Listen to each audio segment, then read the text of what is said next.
Welcome to ABC Interactive English. Hello everyone, I'm Mike. Hi, I'm Rainbow. And today we are beginning a 3-day look with some dialogues all about something I guess most people have done once in a while. Yes. Hopefully not too often, because especially if we're talking about part A of our dialogue, if you're going to the drugstore a lot, maybe you need to see a doctor because you're going there to get medicine. Now, drugstore is a word we use for, of course, places you go to get medicine, but you can also use it to talk about a place you go to buy things for your body. It could be medicine, maybe something a doctor has given you, or maybe something you're buying yourself because you have a headache or you've got a cold in your nose, or maybe you're going to a drugstore to buy toothpaste or soap. shampoo, right?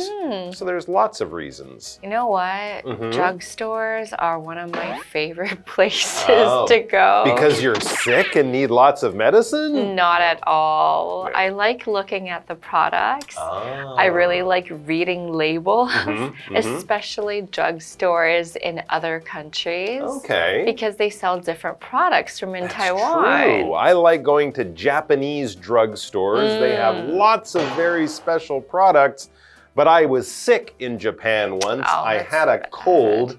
And that's when I noticed that many of the Japanese products have no English on the package. No idea what it is. It's a Japanese drug or a Japanese medicine from a Japanese company. It's not from some big American company. So I had to get some help. But luckily, they were able to help me. So drugstores, or as they're sometimes known, pharmacies, they can help you when you're sick, or when you're dirty, or when you just need to get some when you're dirty. makeup or something like that. So let's go to the drugstore. And in part A, we're going for the most important reason. Someone is probably a bit sick. Let's check it out.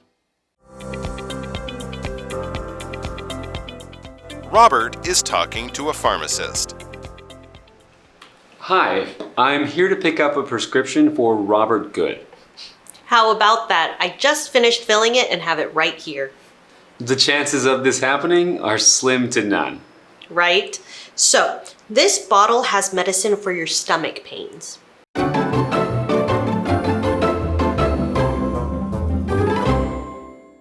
Okay, so yes, this month we are going to the drugstore, but today, in part A, we are picking up a prescription. Now, this is definitely medicine, and it's definitely medicine that a doctor has told you to take.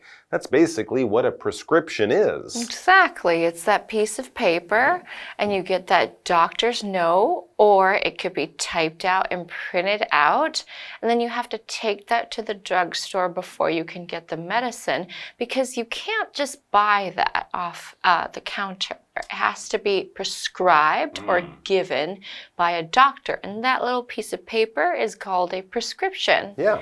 Okay, so let's see. Our friend Robert's going to go there to get medicine.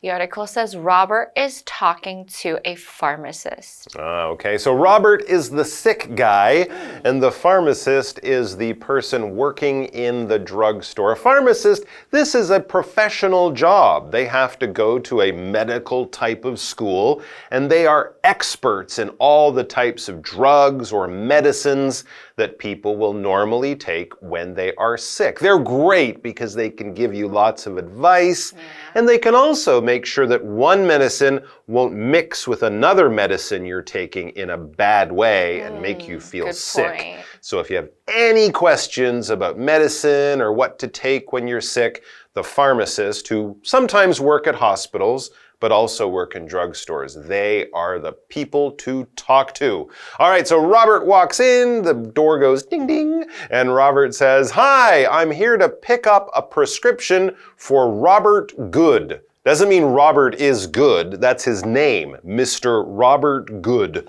And of course, that will be written on the prescription. And if they have the medicine or the prescription ready, it will be also on the little bag that they probably give to him. The pharmacist says, how about that? I just finished filling it and have it right here. How about that? It's not a question. This is an expression. It means, oh, look, how convenient. Oh, that's right here. I've got it here. It's like, oh, wow, that's cool. Yeah, it's something you might say when you're a little surprised by things that are happening in a strange or lucky way. And yes, they fill the prescription. Now, normally when we fill something, we're putting one thing in another thing, like you might fill a cup with water before you drink it. But we can also use this when talking about information or when talking about doing or completing something. So they aren't actually pouring the pills or the medicine into a bag. They might do that, but filling the prescription is like filling out your order or something like that. It means they're finishing it, they're doing it, they're completing it, so it is ready for Robert to take away with him.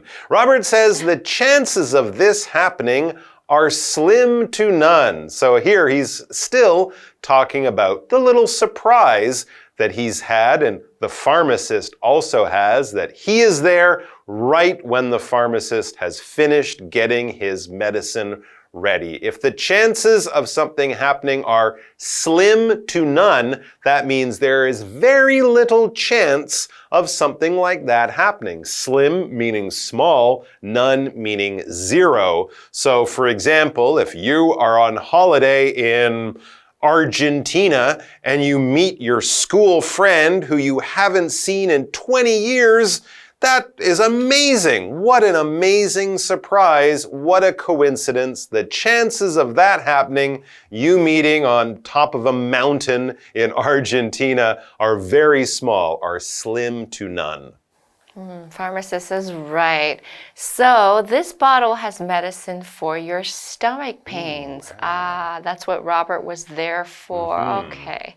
And we have this word happening right here because it said the chances of this happening are slim to none. If something is happening, that means it's going on right now. So an expression we can use is, what's happening? What's going on? How are you? How have you been? What is being happening, or what is being done at this moment in time? What is happening right now? What's happening? Well, what's happening with Robert is he has stomach pain. That means his stomach hurts. Here, pain is being used as a noun, as it usually is. We can use pain as a verb, but not very often. If some part of your body feels uncomfortable, if it makes you want to cry or makes you want to see a doctor or get help or ask someone to take you to a hospital, maybe you have pain. All right? As a verb, we would say, my arm hurts. That feeling you feel, that uncomfortable, terrible feeling, that is pain. So if you have stomach pain, if you have a headache, you have brain pain or head pain. Of course, a toothache would be tooth or mouth pain. Ouch. All of these things, they hurt because you have pain. And that's a good time to see a doctor and hopefully get help from a pharmacist. Let's take a break and then we'll be back. Okay, how often should I take it? You must take it 3 times a day, and it should be half an hour before your meals. Why does my stomach need to be empty? The medicine won't work well, and it might make you dizzy.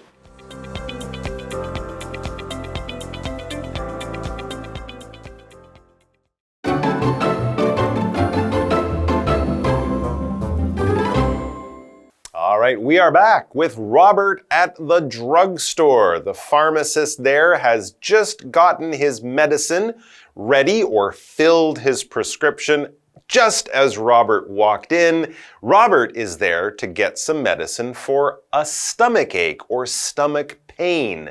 His stomach hurts, in other words. So next we get back to the dialogue, and Robert has a few good questions about the medicine. The first one, he says, okay, all right. In other words, okay, all right, I'm glad the medicine is ready. Here's the question, how often should I take it? Yes, this might be written on the medicine. It might also be written on the prescription, that piece of paper the doctor gave him, but it's always a good question to ask. You want to take the medicine at the right time and in the right way, so it works the best to make you better. So, how often should he take it? In other words, when, how many times in a day? Pharmacist says you must take it 3 times a day, and it should be half an hour before your meals. Okay, that is important information. Yes. If he's taking it half an hour or 30 minutes before his meals, that means, as Robert asks, why does my stomach need to be empty? Right? If you're taking it before the meal, before breakfast, lunch, and dinner, 30 minutes or half an hour, clearly the medicine works better when your stomach isn't full of food. I think there are other medicines that can hurt your stomach if you take them on an empty stomach. Exactly, right. when your stomach's empty. So they might say take it with or after you eat, but this one is different. Take it before you eat or on an empty stomach when your stomach is empty. This adjective means there's nothing in it. So if you open the refrigerator and there's nothing in it, the fridge is empty. But my stomach is empty too. That means it's probably the early in the morning or late at night, or you haven't had food in it for a long time. There's nothing in it. It is empty. It's time to go to the supermarket and buy food. Yes, it is. All right, back to the pharmacist. The medicine won't work well and it might make you dizzy. We don't want that to happen. No, you don't want to feel dizzy because if you feel dizzy, you feel like you're spinning and you might fall down. Dizzy is this feeling that often happens when there's not enough blood going to your brain. Maybe you spin around really quickly or something and then stop. Oh, no. And it feels like the world is still spinning. Whirling. Because the liquid in your ears is still moving around. If you feel dizzy because you're spinning or dancing or, like that, that's normal. But if you suddenly stand up or if you're just doing your normal job or normal things in life and suddenly you feel like you might fall down, this could be a bad sign. You definitely want to lie down, maybe put your legs up to get more blood in your brain. And if it happens a lot, you would definitely want to see a doctor, because if you get too dizzy, you might fall down and hit your head, and then you would definitely need to see a doctor. Oh. All right, guys, that's all the time we have today. Thanks for joining us. But tomorrow, we will be back with more about visiting the drugstore, so come back for that. We wish you all the best, good health, take care of yourselves and each other, and always remember to talk to your pharmacist about any medicines you take, especially if you have questions. Until then, bye-bye.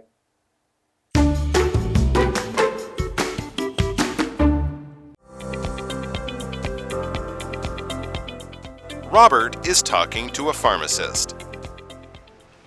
Hi, I'm here to pick up a prescription for Robert Good. How about that? I just finished filling it and have it right here. The chances of this happening are slim to none. Right? So, this bottle has medicine for your stomach pains. Okay, how often should I take it? You must take it 3 times a day, and it should be half an hour before your meals.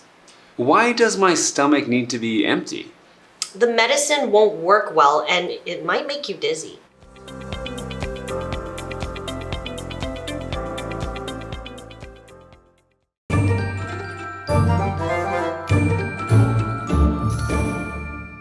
Hello, I'm Tina. 我们来看这一课的重点单字。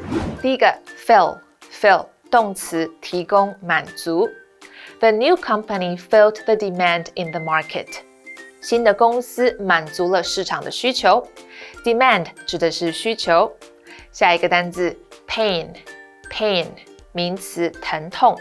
Sarah felt a sharp pain in her arm. Sarah 的手臂感到一阵剧痛。下一个单字empty 形容词空的。Please take the empty bottles for recycling. 请把这些空瓶子拿去回收。Recycling 指的是回收。最后一个单字 dizzy 形容词头晕的、晕眩的。After spinning around, Nina felt dizzy. Nina 转圈后感到头晕。spin 指的是转动、旋转。接着我们来看重点文法。第一个 How about that？ 可真惊人啊！这是一个口语用法，表示惊讶或者是开心。我们来看看这个例句 How about that? The magician made the rabbit disappear in front of our eyes. 可真惊人，魔术师在我们眼前让兔子消失了。下一个文法 Slim to none， 微乎其微。这里的形容词 slim 指的是数量、尺寸、程度等的微小的。None 是代名词，指的是全无。我们来看看这个例句 The chances of winning the lottery are slim to none. 中彩券的机会几乎微乎其微。Lottery 指的是彩券或者是乐透。最后一个文法 How often 什么多长怎样，用来询问频率。Often 是一个副词，指的是时常、经常。我们来看看这个例句 How often do you go to the gym? 你多常去健身房运动？以上就是这一课的重点单词跟文法，我们下一课再见，拜拜。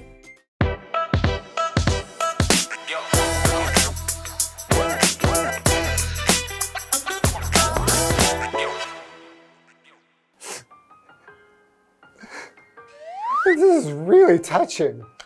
Wow, you really wear your heart on your sleeve, don't you?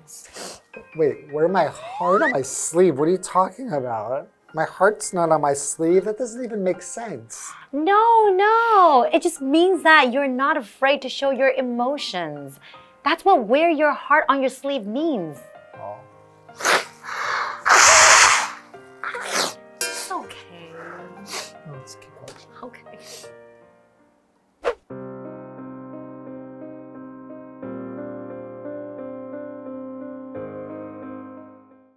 Hi everyone, today's idiom is wear one's heart on one's sleeve. Yes, and it has nothing to do with your actual heart or sleeve. Exactly. The phrase wear one's heart on one's sleeve is used when someone openly expresses their emotions or feelings instead of keeping them hidden. The phrase is believed to have originated in the Middle Ages. Knights would wear a token of the lady they were courting on their sleeves during tournaments as a declaration of their love. And now it's used to refer to anyone who doesn't hide their feelings. It's like when you can't help but cry at a sad movie, or when you can't hide your excitement about a surprise gift.